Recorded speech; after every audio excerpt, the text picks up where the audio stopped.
This episode is brought to you by My TC Community, a private membership for the ambitious real estate professional that needs a safe space to learn, grow, and build their confidence to design and live out their dream life. Visit mytccommunity.com to join today.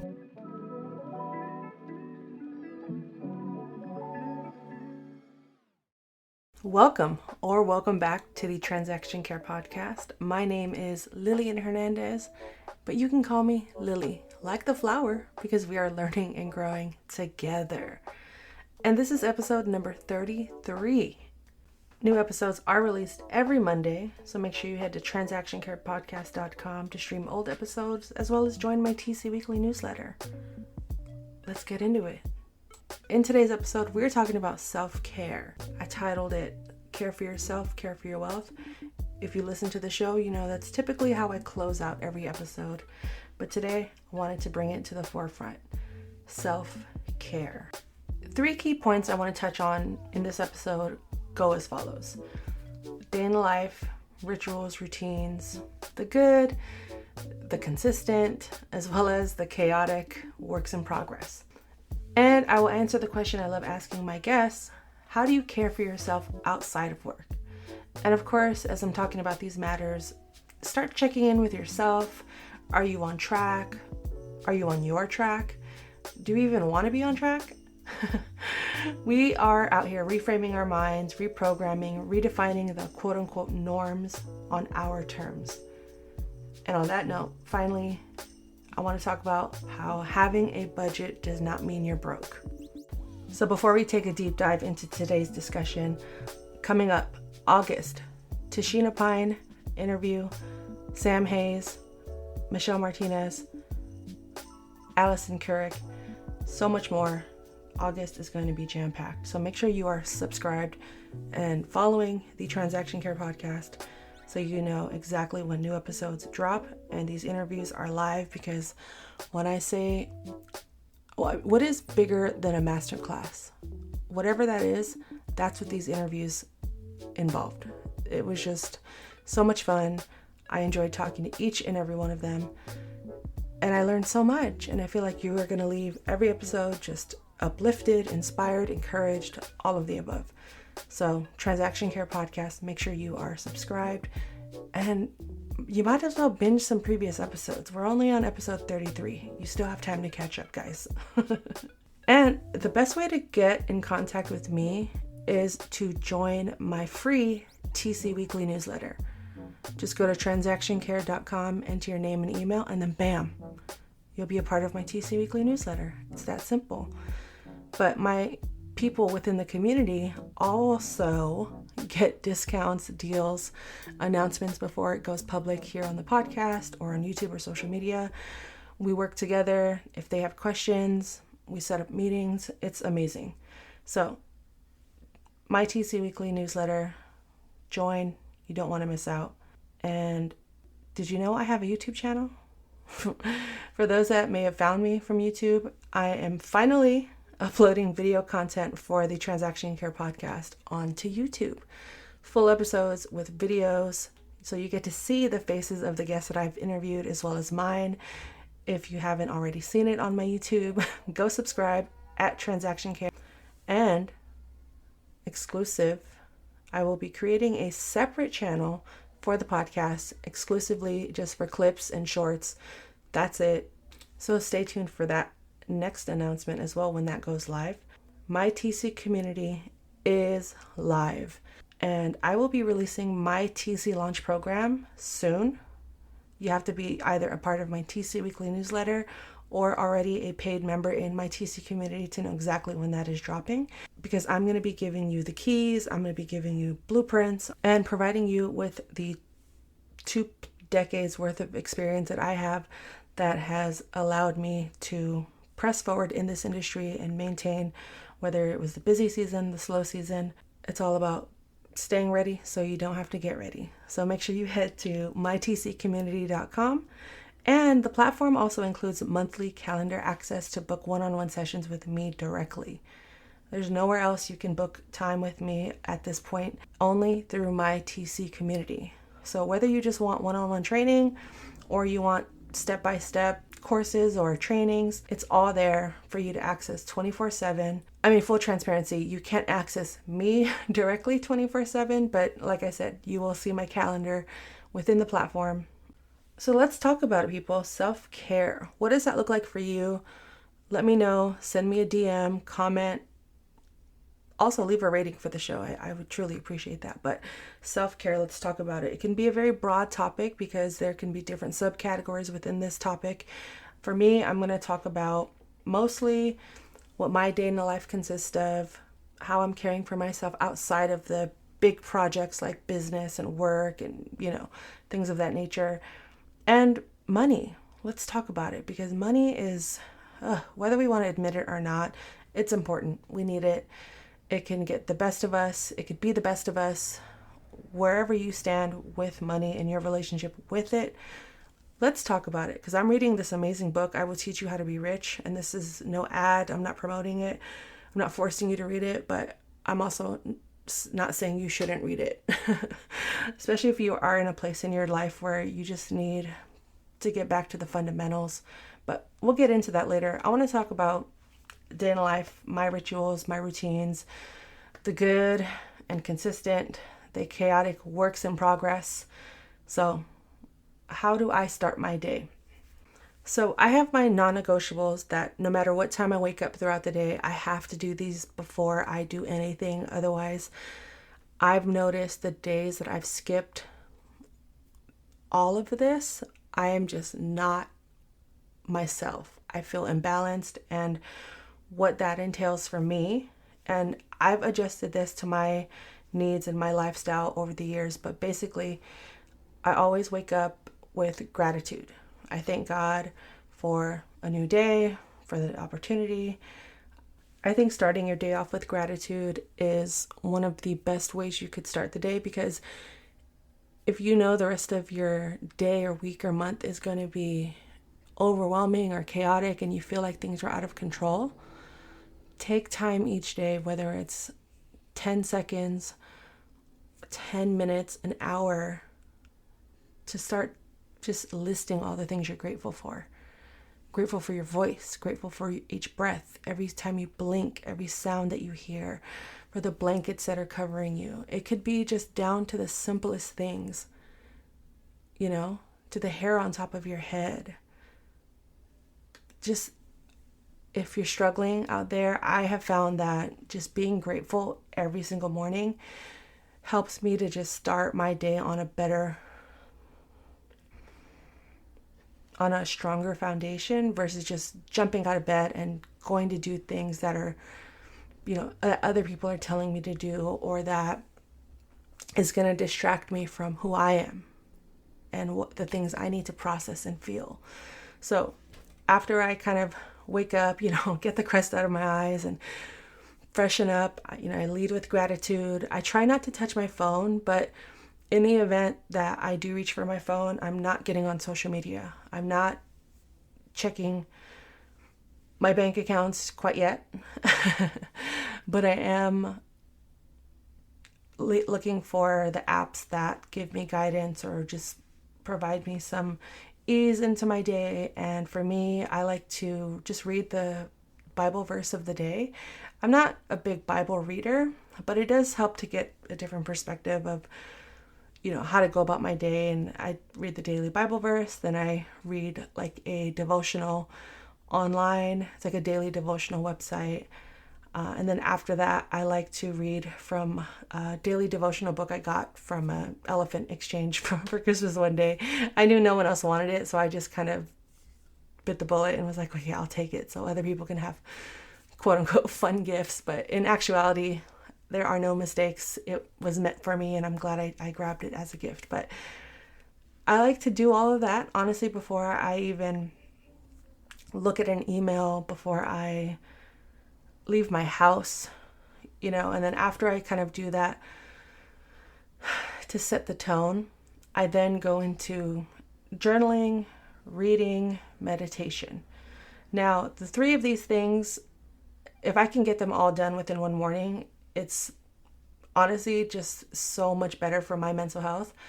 But if I can get at least one of them in the morning, that's great, because I know I have the rest of the day to squeeze one of those things in, especially if I'm very overwhelmed. I just started meditating, and that has been a practice that I want to continue to implement into my life. And I'm still learning how to do it. And there are different ways I guess you can meditate. But for me, it's like, if I know there's a part of my life where I'm super overwhelmed, say for instance, this podcast, and oh crap, I don't have an episode for the next Monday. I don't have an interview lined up. What am I going to talk about? And my mind is thinking about, oh my God, I have to maintain the YouTube. I got to make sure my TC business is going, how can I get sponsorships? How can I make money, doing this? Or how can I spend more time with family and friends? And meditation helps me to quiet all the noise. And for me, I zone in on the one thing I need to focus on, or maybe I need more clarity on. So if it's the podcast, I'll usually set a timer for like 20 minutes just to that's what I have found has worked best for me as I'm introducing meditation into my daily schedule. But I'll sit down. It usually takes me about 5 minutes for my mind to truly just sink in and relax and turn off all that noise. And then once I zone in on, okay, podcast, then I listen to the thoughts that are coming in. I listen to how my body is reacting. I listen to the emotions and the feelings that are arising, whatever the case, whatever experience I'm having in that moment. And I don't know, something happens where I find that clarity in that stillness and in that silence. And that's what I love meditation for. And I just recently introduced it into my weekly, I would say more weekly. It hasn't become a daily practice yet, but I definitely meditate on a weekly basis for minimum 20 minutes, because the first 5 to 10 minutes, it's mostly you just quieting the noise in your brain and in your body. And of course, journaling and reading. I talk about journaling all the time. I cannot stress how important journaling is. It was my personal choice and introduction into truly working on my mental health. This has been an ongoing journey. I would say I seriously started taking my mental health again more seriously about 6 years ago, where I just felt like, all right, new things are changing, things are shifting, people are coming in and out of my life, these big events are occurring. Am I prepared? What do I want moving forward? How do I envision my life? And journaling has helped me to really sort through a lot of that chaos throughout my day and throughout my life. And it's also just a nice practice to be writing, to put pen to paper, because I'm at my computer typing all day. I'm sure many of you are as well out there that are TCs that just are behind our desk looking at screens day in and day out. It's just nice to exercise parts of my brain that I don't typically exercise throughout the day because I'm just, again, typing. So it's also nice. I like to use pen and paper. If I'm on the go, I'll use like my notes app and just create a journal entry that way. But for the most part, journaling, the longest I'll go without doing journaling is maybe like 2 to 3 days, unless I'm traveling for a long period of time. A lot of my morning routine is kind of thrown off, but typically journaling is one of those just like non-negotiables in my life in terms of routines and rituals. And it's what keeps me grounded, all of these practices. And, that's what has prepared me to get comfortable again with working out and introducing fitness back into my life, because a year or 2 ago, I was definitely like 30, 40 pounds heavier than I am today. And it's not so much about the pounds, but it's just the lifestyle I was living didn't align with the vision and the goals that I had. And I've always been athletic. I've always played sports and did stuff like that. So it was a reality check for me once I did lose the weight. Some of it was intentional. Some of it was just, due to getting my teeth fixed and having to not being able to eat for long periods of time, getting sick from traveling. That kind of helped me to lose the weight. But it was like, once I realized like, oh, yeah, I need to maintain this. Something in my mind shifted, and I think that was it was a result of having done all of the work, the emotional and mental work behind the scenes with prayer, reading, journaling, meditation. I found a new space for me to accept fitness as something fun. I like to call it playing outside, because I don't have a gym membership. As much as I love lifting weights and doing squats, it gets boring. It really does. So I had to create ways that I can be active and still have fun. So I'll walk to the gym. There's a gym in my neighborhood. I don't go to it, but it forces me to get my steps in. So I'll walk to like the neighborhood gym, and then I'll walk back home. I get fresh air, I get my steps in, get my cardio, I get some clarity, or I can just listen to my favorite songs for at least 30 minutes out of the day. I also love playing basketball, and that's one thing that I've incorporated back into my life, which I haven't done in over a decade. I'll take my basketball, go to the court, and just shoot around, have fun, make silly videos. It's really a good time. So when I talk about designing your dream life, not everything is attached to a paycheck. My dream life to me is like, okay, I have me time, I have work time, I have family friends time, I have study, learning time, and I just have miscellaneous, random, sporadic time for anything that could occur at any given moment. And for context, I should mention that I am single, no kids, but I do help raise my nephew. So I have somewhat of a routine in terms of like getting up early and having to take him to school. And then I usually do my morning routine based around that schedule. Because right now it's summertime, everything is kind of all over the place. So the chaotic things that are a work in progress for me right now has been my sleep schedule. My sleep schedule is so off. I'm very much a night owl. I don't like waking up early, but I know I have to, because that's when everyone is on and asking for things. And that's why a morning routine is so important, and morning rituals, because it creates a space and time for ease that doesn't exist between the general like 9 to 5 hours. And then after 5 o'clock, my brain is just, especially if it's like a long meeting day. Right now, I'm also taking courses to become a certified life coach. I'm taking mentor calls, unsupervised coaching calls. I'm going live on my social media platforms. I started therapy 7 weeks ago. So going on 2 months of therapy has been a whole new experience, and opening different areas of my life that have been blocked, and just being able to have a safe space to talk to someone has been new. But I find myself to be very exhausted after long meeting days or after therapy days. It's really hard for me to get back on track, and I know my agenda is in front of me, but I'll just stare at it sometimes for a couple of hours, or I'll go distract myself. Or what I like to do is clean when I'm stressed out. So when my house is extra spick and span, it's probably someone is either coming over, or we're hosting, or I'm just really, really stressed out, and I'm trying to get back on track, back on course with what it is I actually need to get done.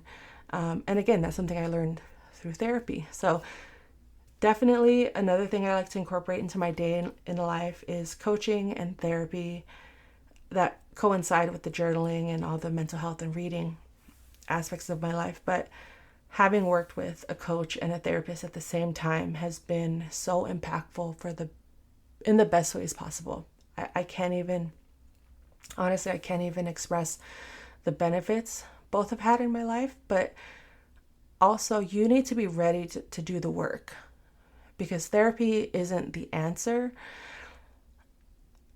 It will help you to discover the answers you're looking for, or just work through some of the issues or traumas or coping mechanisms or habits you've built up over the years, and ways to whatever it is that you need to work on, right? Everyone's experience is customized to their life specifically. Like, what my therapist tells me is not going to be the same thing that they tell you, because we've had two different experiences. But I am definitely an advocate for having that external help, whether it's therapy, coaching, psychiatry, a gym membership, a personal trainer, a nutritionist, whatever it is that you need in your life specifically to feel free and to have fun and to feel like you again, to return to you. I think these people, have these skills and are there for a reason. And it's important to be able to ask for help in times of need. And you don't always have to spend money for these things either, because one of my biggest misconceptions was, okay, I'm going to have to spend so much money on therapy. I can't afford it right now. I don't even want to think about it. So for years, I kind of just ignored it. It's not that I wasn't open to getting therapy. It was more so that just the narratives and the misconceptions I had of it. And if I didn't add it to my calendar this year and to my big goals list, I would have not ever gotten it done, because I took the time, I added it to my calendar, and I said, okay, by this date, I want to start therapy. And I started doing the research. I looked into, private practice, and then I went through my insurance, and lo and behold, they had a free 8-week program, which is perfect for someone that has never tried therapy. And again, I'm approaching week 8 of doing this and getting counseled and being, in therapy has been just beautiful. But when you are ready, just know there are free options out there through your insurance, or, a lot of these private practices will work with your budget as well. So whatever it is that you are seeking help in, please just explore your options and exhaust all options. Ask your friends, ask your family, hey, I'm looking for a personal trainer. Do you know anybody? There could be someone that's about to graduate and they need to get some unsupervised hours, so maybe they could train you. There's just a plethora of ways we can get the things we need without having to break the bank. So going back again to the mixing of the good and the consistent with the chaotic works in progress, all can exist at the same time, but it's just a matter of like, okay, what is my main focus now? What can I control? What is ultimately overwhelming me, and what are my distractions? Do I need to just go be distracted for a couple of hours and then use the next 8 hours to focus and hone in? All right, then let's go do it. Let me go watch a show. Or can I flip that? Spend the next 2 hours doing a bunch of work, just zoning in, being locked in, dialed in, and then the next 8 hours, just goof off. It's your life. It's my life. And I've done both. I've had the days where I work for 2 hours, I'm locked in, I'm zoned in, I'm dialed in. And then the rest of the day, I don't want to say I goof off, but there is some goofery happening as well as just I'm able to just put my mind into other tasks that need my attention, because now I've kind of cleared this path and I've gotten the ball rolling and I feel good. I'm not so balled up and overwhelmed. There aren't that many roadblocks anymore because I zoned in, I locked in, I dialed in. But again, of course, all of that comes with trying to find balance, who you are in these situations, what you want out of it, what is your desired outcome, right? And a part of that is also doing things that are not related to work, business, right? Because, and before I get into, how I care for myself outside of work, some of my daily routines and rituals with work involve a big chunk of my day.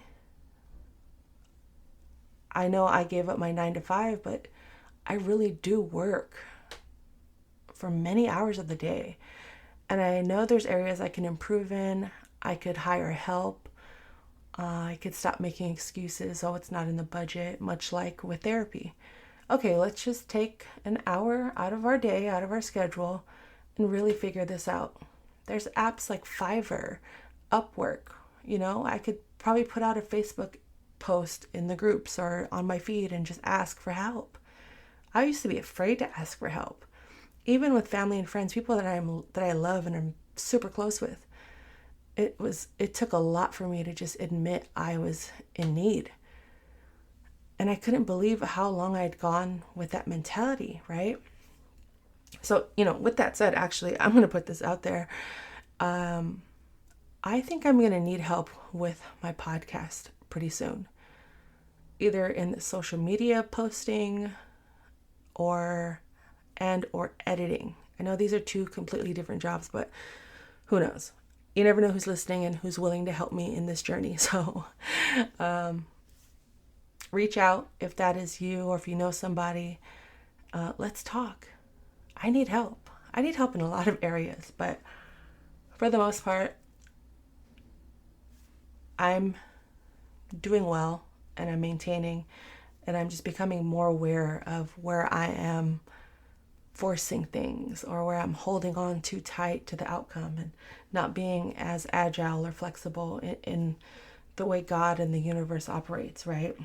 So my work days can be all over the place, but I like to time block. I think time blocking has been a good guide for me, especially because I have so many different quote unquote tabs open at once. But the biggest lesson I have learned is that you can do everything, you just can't do everything all at once. And focusing on one project has been the most successful strategy of them all. And even though I have all these ongoing, businesses or ventures that I'm, giving a try, nothing's actually going to get done if I'm doing the podcast and then typing out a post for my TC community while also auditing a file while I'm recording this. No, I'm sitting here with my outline in front of me, this mic and GarageBand open. That's it. I'm not focused on anyone else. My phone is on silent. So for the next hour or two, it's just me and this podcast. That's it. I'm not distracted. I'm not trying to multitask, because that's how things can start to fall through the cracks. And I've noticed that, all right, well, if I can split my day up, what is the one or two things that needs to happen every single day? Let's just create a time block for that so I don't get blindsided when I have to do a task for it, or I get upset or resent the fact that I have to stop the momentum that I've built up with, say, the podcast. Now I have to be pulled away to go audit a file. I'm already prepared because it was there on my calendar. I anticipated it. So even if it doesn't happen, that just means I get, 2 hours back in my day to do other things or to go outside and gallivant. But ultimately, how you design your day should revolve around what are your priorities and making the time for that, but also giving yourself the time in between every task to give yourself grace, to breathe, but also to anticipate this may take longer than usual. It's okay. It happens. But just give yourself, some space in between tasks and projects to break away from the monotony. So you aren't just working for an entire 8-hour work block. I may have a 2-hour YouTube block on my calendar, but some days it only takes me 30 minutes to record and edit and post a video and add the description, do the thumbnail, because I've become better at it. I've built the skills and the habits that it takes to just immediately jump in and do it and not think about anything or hesitate. But in the beginning, a task like that might have taken me an hour and a half. So I'll still keep that 2-hour window in my calendar because I know there are the days where, okay, well, if I learn a new editing skill, I'm going to need that extra time, that buffer, that grace to just keep trying until I refine it and get better, and I don't need as much time.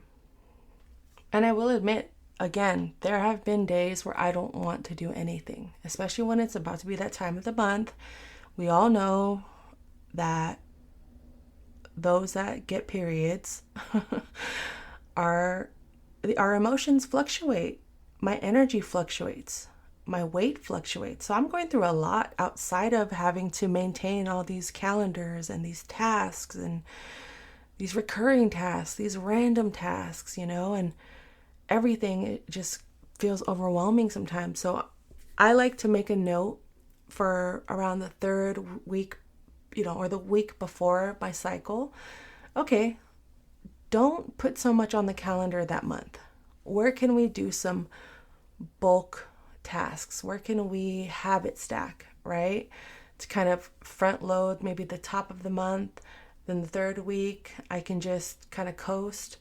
And by the fourth week, if it's at that time, then I'm just in it. I'm able to just do what I can handle, what I have the capacity for. And whether you get a cycle or not, but if you notice that your emotions tend to fluctuate or around a certain time of the month or season, even, because when it's hot and cold, our energy and our emotions change throughout the season. Think of your days in terms of your energy and your emotions. Plan it around that, who you are. And of course, there are things we can't control, deadlines, close of escrows, contingency removal dates. I get it. I absolutely get it. Some days we're going to have to power through the pain. Some days we're going to have to work a little later than expected. We're going to have to sacrifice and miss events. But it doesn't always have to be like that. The more you integrate who you are as a person into your daily rituals and routines and expectations and tasks and projects, the more it will feel like a collaborative effort versus just someone throwing things at you all the time and and them expecting you to catch everything that's being thrown at you. It's okay to get away from playing defense all the time. How are you showing up and playing offense, running your plays, asking for help, delegating, saying no? Remember, no is a complete sentence as well. So, my work days, I have my time blocks, and as much as they are structured and I know when I'm going to work on them, again, I'm human, things happen, life happens. Some things will just get pushed and have to wait. And that's the reality of it. And I accept the good outcome and the bad outcome as a result of my actions. But just know, I don't ever do anything to intentionally hurt anyone or to intentionally miss a deadline. As long as I'm being communicative, clear, upfront and honest with what's going on, instead of just letting things fall in the cracks on purpose, then I could sleep at night knowing I did everything in my power to say, hey, I can't handle this right now. Or of course you could frame it in a different way, but you get what I mean. Just be honest with what you're going through in the moment, whether it's good or bad. Especially people that want to travel, because you don't always have to be sick to just say you can't do your work. Let's talk about travel. And that's what I want to get into with how do I care for myself outside of work. For me personally, I love, love, love to travel. And the beauty of being location independent is that I can work from anywhere. But I also have those lines that are thick lines that I draw boundaries when I do travel. There are some trips where I can work and it's not really going to affect my mood or my energy. Like, oh, I have to work. And then there are the trips where I'm like, nope. I'll bring the laptop, of course, because emergencies can happen. But I am off the clock. I am not logging in unless I absolutely have to. And I detach. You know what I mean? And it's just designing your life the way you see it fit for you. And how I care for myself outside of work is, again, on a bigger scale, I love to travel. Locally, nationally, internationally, whatever it is. I'm outside. I'm getting the stamps. I'm seeing people. I'm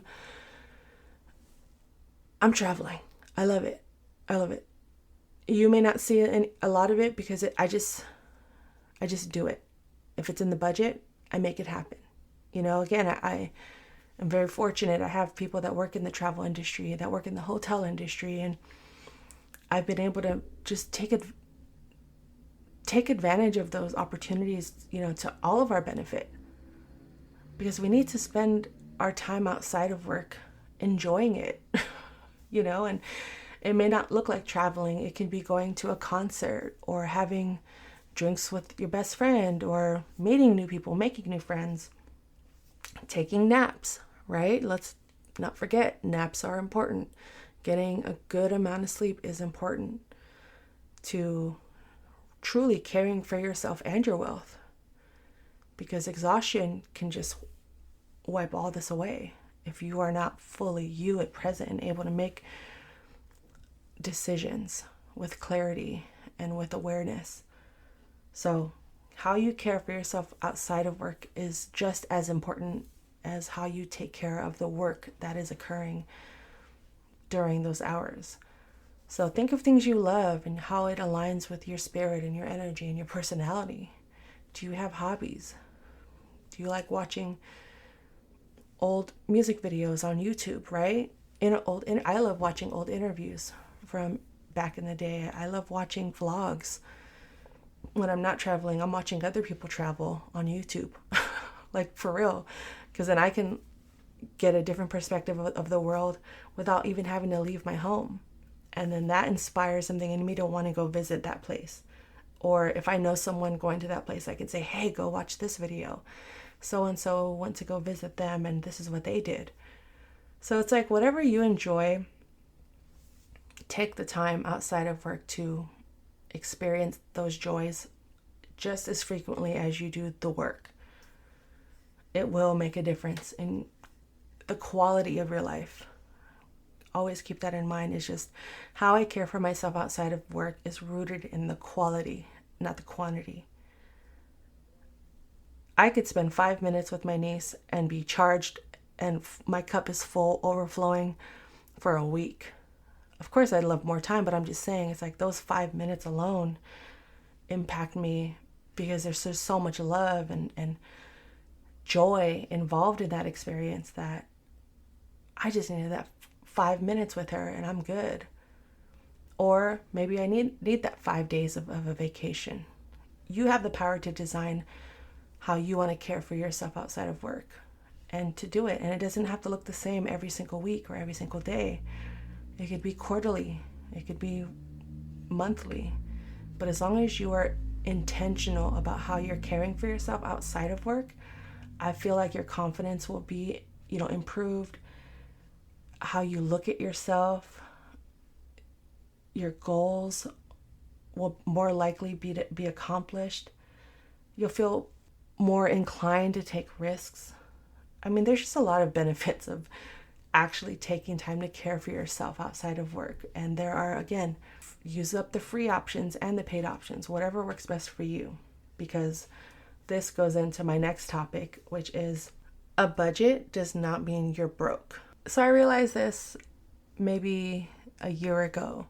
So I embrace budgets. I love them. I think they're great. But I realized recently how the word budget holds so much power over many of us. And oftentimes the definition or the interpretation of what a budget is could be misconstrued as this person is quote unquote broke. I don't even like using the word broke, but just for lack of better terms right now, a budget does not mean you're broke. So let's explore that a little bit deeper. So I'm reading I Will Teach You How to Be Rich, and I finished reading The Psychology of Money. I read the audiobook in one day, and they talk about money stories, the stories we grew up with, that we were told, that were programmed into our brains, that we tend to live by, and we don't ever question it. We don't ever change our course because that's what we learned. We often don't realize how much power we have, and especially when it comes to money. Of course, I can't speak for everyone's situation, but I have been through my down times with money where I just wonder, oh my God, how am I going to pay for anything? How am I going to survive? Like, I've maxed out all my credit cards. I'm in debt. I'm just like spending money like it's coming in 10 times more every month when it's not. And I've also had a point in my life where the money was flowing and I worked my butt off to get that. And unfortunately, I did experience burnout. So I've seen both sides of the coin where it's like my car is being repossessed. I'm having to get that random dental procedure done in the middle of the summer. So now there goes a whole new debt I never factored in, or I can't even get approved for a credit card because I had spent the last decade with no debt and so afraid of getting back into debt that when it came time for me to make an offer on a house, they ran my credit and I had no credit history. Mind you, I work in real estate. I know how all of this works, but this last minute home came on the market that I was interested in. It was a below market rates home here in San Francisco. And I was like, I'm going to go for it. Let's do it. Let's get the ball rolling. And found a great lender that was available to work with me at the last minute. And he was very kind, especially when it came to telling me what happened. And he explained, you know what, for the next couple of years, or at least the next 6 months, start establishing your credit. It was an eye-opener, that, okay, all this time I thought not having any debt was a good thing, but I completely forgot about credit history and my credit report and just having debt, but using it to my advantage. So I'm currently in that place of rebuilding that. And it's taught me that, budgets don't mean that I don't have money. It just means I'm now reallocating my money to different homes that serve me. And I'm no longer throwing money at things that don't serve me. Don't get me wrong. I love being out and going out with friends and partying and doing all that, but I'm not doing it like I used to. Now it's like a lot more elevated, but it's definitely not as frequent. You know what I mean? Because I used to go out every single day and just throw money. And older me, one, is tired. I am tired. I cannot keep up. I went out on Friday. It is Sunday. I am sore. I'm tired. But what I'm getting at is the reality of having a budget, whether you are a young kid, a teen, an adult, budgets are important. It's important to know your numbers and to know where everything is going and where everything is, what are you paying for? I canceled so many subscriptions. I canceled so many web virus protections that were being charged to different email accounts that I didn't even know about until they hit my accounts. And I realized, okay, I need a budget, one, to keep track of my money and where things are going, what's coming in, what's going out. I need a budget to keep me on track towards my big dreams, my big goals, right? My dream life. Because if I don't, that's when I'll start to, veer off and get distracted and say, oh, let's go eat dinner, out for dinner every week, every day of the week. Instead of it being a treat and me feeding the account that's going towards home buying or a new wardrobe or just being a rich auntie, right? And it's through budgeting that I realized it's okay to face the reality of your money.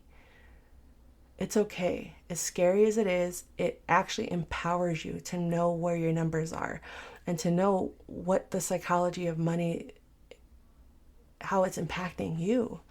What are those money stories you're still holding on to? Oh, I can't afford this thing 9 months from now. Oh, I don't want to go to dinner with friends this week because it's just not in the budget. Yes, I hear that. But I also got a random check from Wells Fargo, I canceled my Wells Fargo accounts, 2 years ago. And I got a random check from them in the mail right before I was going out to dinner with my friends for $46. And I thought about canceling just because I was like, I don't know if this is in the budget right now, but I do want to have fun. And I do have fun money in my budget. So let's just do it, right? And then boom, that $46 just shows up in my account. What? So I do believe in the power of manifestation, willing things into your life and creating the energy and the space for these new blessings. And I definitely do not want to block my blessings. So having that abundance mindset is one thing, right? But it does require some work on your end, because I need to know where every single penny is going and coming in. And especially as a business owner, it's different. It's good to have these habits whether you have a 9 to 5 or a business, but especially if you are a business owner, keeping track of your numbers day in and day out, month to month, especially in a market that is so volatile.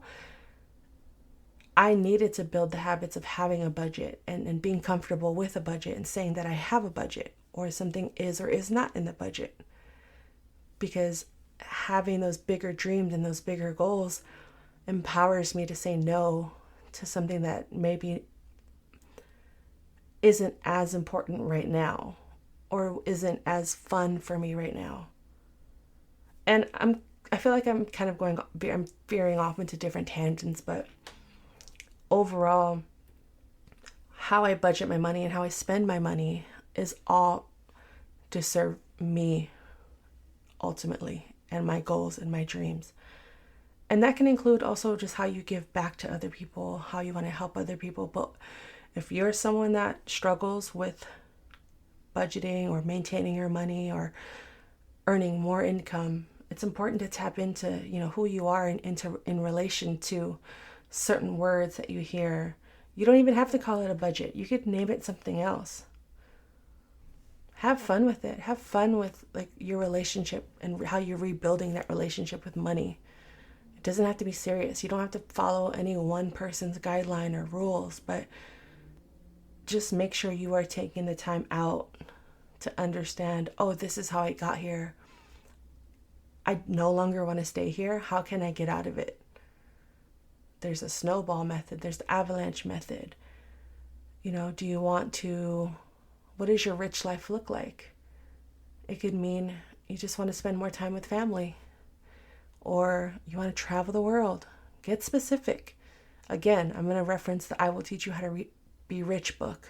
I'm going to put a link in the description, because every chapter has helped me improve my view of spending, the way I'm spending, and it has also validated the things that I've already implemented and automated into my life in terms of how I use my money. But I don't know. I just wanted to challenge the narrative of what a budget is and what it has its benefits, but it's not a scary thing. It just takes patience and commitment to see the light at the end of the tunnel. I've been there. I've been on both sides. There's always a way out. And if you do have any questions or you want to work through some of this, message me. I created an email for the show now, so you can contact at transactioncarepodcast.com. Or if you're ready and you're committed to learning and growing in a safe space, you can also go to mytccommunity.com. Again, one-on-one coaching, if that's what you need, or consultations, it's there, it's available to you. There's also going to be lessons and exercises, live Q&As available within the platform. But regardless of where you go after this episode, again, thank you for listening. If you have listened this far into it, just know that you have the power to care for yourself and care for your wealth. I mean that. I don't say this just to sound clever or to have a fun slogan. When I created that slogan, I was like, it needs to hit. It needs to resonate. When I say it out loud, I need people to go, ooh, and then start to think about their own self-care and their own wealth and how they can improve and, or just do a quick audit. We don't always have to be improving every 5 minutes. The same way compound interest works, it's like compounding confidence, compounding courage, compounding action. It's like those small steps lead to bigger changes. And I believe that because I've done it. I've seen it work. I've seen it happen. And in those days where I'm overwhelmed, I slow down because stillness really is the move. It really is. Shout out to the Dirty Projectors for that song. And I definitely want to get that tatted on my arm still one of these days when it's in the budget. But right now, a frivolous tattoo is just not aligning with my goals. And it wouldn't be frivolous. It's intentional. I've been wanting it for years, but it's just not something that sits well with my spirit, knowing that I'm currently in transition with my career, restructuring my business, what business means to me going into the second part of this decade. You know, as I work towards reaching a decade in business, I'm reprogramming, redefining, challenging the old narratives and my old money stories, and working towards always being a better version of myself and giving myself grace always. So we discussed a lot in this episode. And again, I thank you for listening. If you haven't already, make sure you're following the podcast. New episodes drop every week. If you have any questions regarding anything I talked about, if you want me to elaborate on something I talked about, I definitely will and can. If you want to work with me one-on-one, visit mytccommunity.com to learn more and to join today. No pressure, of course. I'm creating all of these things, whether it's free or paid. I just want you all to have the information. I know I'm going to survive one way or another financially. I really do believe in that. And the days that I do get stressed out, I have to remind myself and go back to my daily routine, my rituals, prayer, gratitude, celebrating my wins, working out, having fun. And then I'm reminded, okay, everything's going to be okay. Everything's going to be good. Let's keep going. Let's keep moving forward. Do the work. It's like you build it, they will come. Again, another quote,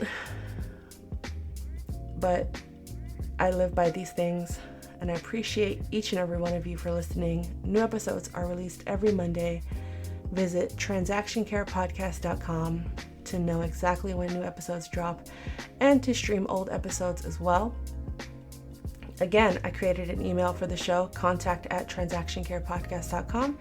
If you want to inquire about being on the show, sponsoring an episode, or maybe the newsletter, my YouTube, social media, collaborations, partnerships, whatever the case, contact@transactioncarepodcast.com. All the information will be in the description below. And stay tuned. More interviews, more information, more teaching, more learning, more abundance. It's all here. Transaction Care Podcast.